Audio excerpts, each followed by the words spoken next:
first lesson comes from Leviticus chapter 19, verses 1 through 2 and 9 through 18. The Lord spoke to Moses, saying, "Speak to all the congregation of the people of Israel, and say to them, You shall be holy, for I, the Lord, your God, am holy. When you reap the harvest of your land, you shall not reap the very edges of your field, or gather the gleanings of your harvest. You shall not strip your vineyards bare, or gather the fallen grapes from your vineyard. You shall leave them for the poor and the alien. I am your Lord, your God. You shall not steal, you shall not deal falsely, and you shall not lie to one another.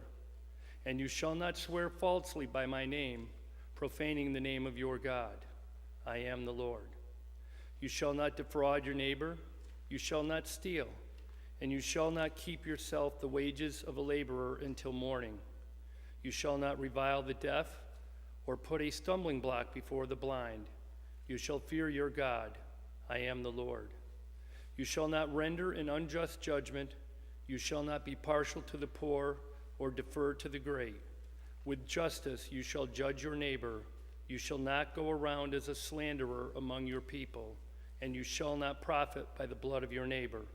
I am the Lord. You shall not hate in your heart anyone of your kin. You shall reprove your neighbor, or you will incur guilt yourself. You shall not take vengeance or bear a grudge against any of your people, but you shall love your neighbor as you love yourself. I am the God."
The second lesson comes from 1 Corinthians chapter 3, verses 10 and 11 and 16 through 23.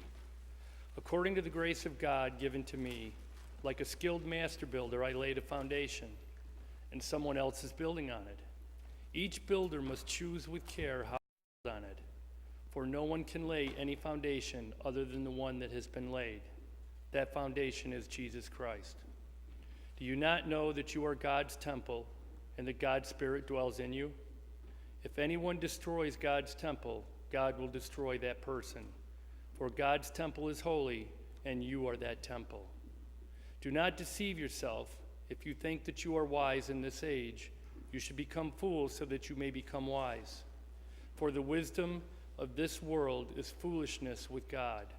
For it is written, He catches the wise in their craftiness. And again, the Lord knows the thoughts of the wise, that they are futile. So let no one boast about human leaders, for all things are yours, whether Paul or Apollos or Cephas or the world or life or death or the present or the future, all belong to you, and you belong to Christ, and Christ belongs to God.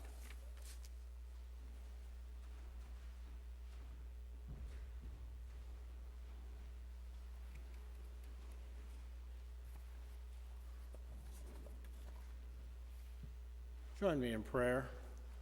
O Lord, may the words of my mouth and the meditations of our hearts together be acceptable in your sight. O Lord, you are our strength and our Redeemer. Amen. This morning, as you heard Rusty read, the lectionary takes us to the book of Leviticus. And this is rare.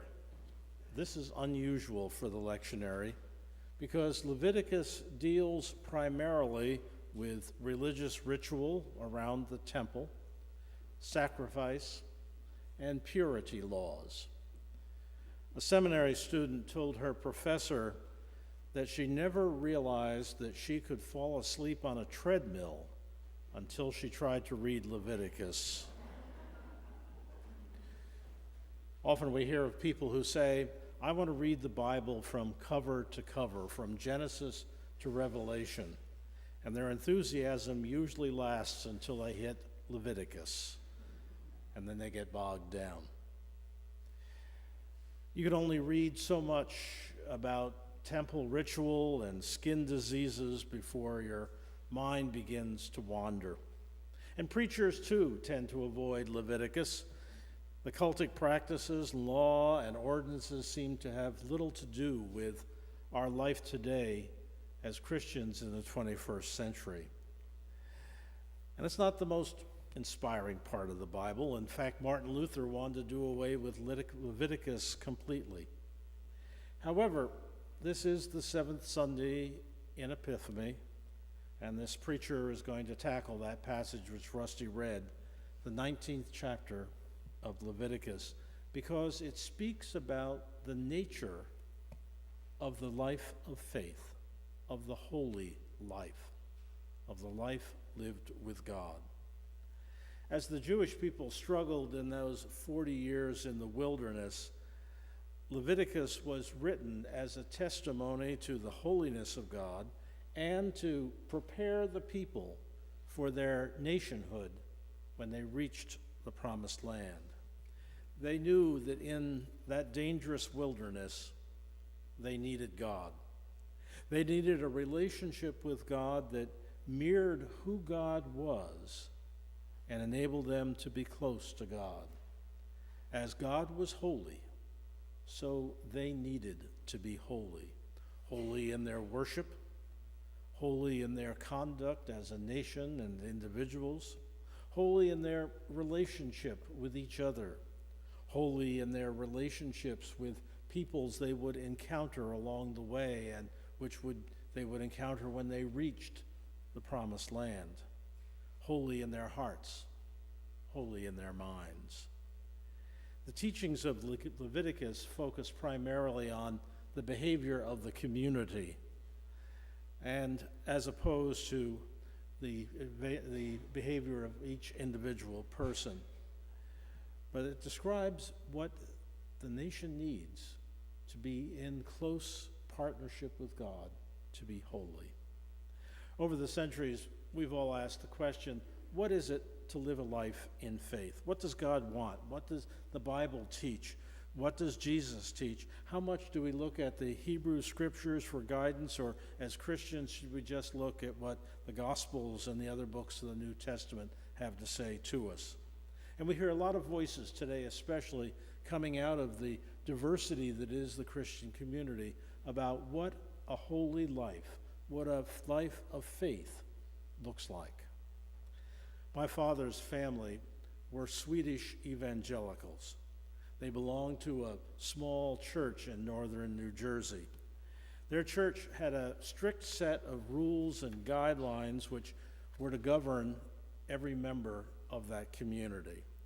And so they did not smoke, they did not swear, they never went to movies, they never played cards, they didn't dance, they didn't drink alcohol or use drugs, their women did not use makeup. Sundays were spent at church or in quiet activities around the farm, and the only work that was permitted was that work necessary to feed the animals and give them water. There were no games, no radio, no times of play for the kids. They were strict, and they looked down upon anyone who did not adhere to the same kind of strict lifestyle. Well, my father was the rebel of the family. At 16 and 17, he started to go his own way, and then he committed the ultimate sin. He married a Presbyterian. I grew up then with mixed messages about what it was to live a Christian life. On one hand was my father's family and their strict piety and their strict ways. On the other hand was my mother's family and the less restrictive Presbyterian faith, but yet a faith with strong values and with strong practices. And on the third hand, if you have a third hand, was my father, who refused basically to talk about religion at all. When I felt called to follow God's leading into ministry, you can imagine that my father's family was amazed. My grandmother on my father's side had a great respect for people who felt called by God to do God's work. And she could just not believe that one of her wayward son's children had been called by God. When I graduated from college and prepared to attend seminary in the fall, I remember wondering, what is seminary life going to be like? And in a larger sense, what is it going to be like to live a life of a parish pastor? What was I getting into? Somewhere in the back of my mind lurked the fear that seminary life and ministry would be like that strict pietism I had been exposed to in my father's family. That all life would consist of would be prayers and Bible reading and rules, nothing fun, nothing stimulated. This was the holy life, that little fear said, that's waiting for you. But that wasn't the life I found at seminary, nor have I found in the parish. We did pray. We did talk about faith and theology. We studied exegesis and philosophy and church history and church organization and government and pastoral theology. We experienced different kinds of worship. We learned about mission and social justice. But we all did this in an atmosphere of freedom and inquiry and non-judgmental acceptance of the different ways that the Christian faith is practiced. And that leads me back to Leviticus 19. For what we read in Leviticus 19 is not a call to a narrow, harsh piety, but to a life lived in joy as we respect and care for each other. We're called to be holy because God is holy. Being holy means, in Leviticus words, to care for the poor and the alien in the land, and to leave some of the harvest behind so that the poor and the alien may eat, not reaping to the very edge of the field or gathering up the gleanings, not stripping the vineyard bare or gathering fallen grapes on the ground. All this was to be left behind so that the poor and the alien could eat. It's a remarkable law because it shows God's care for all of God's people, not just a particular community, and especially for those we now call immigrants and refugees. Being holy means respecting your neighbors as children of God and respecting your neighbor's property.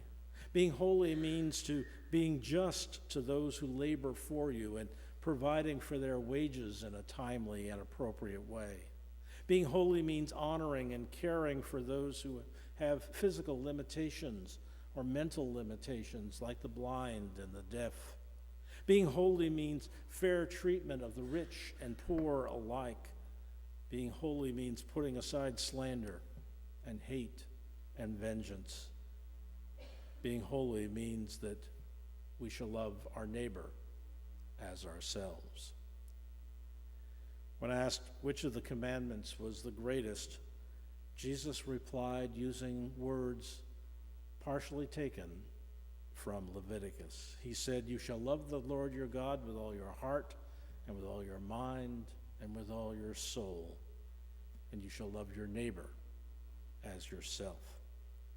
As Jesus teaches, our neighborhood is without boundaries. It's without end. That God cares for each one of us, and that it is love that binds us all together in this holy life.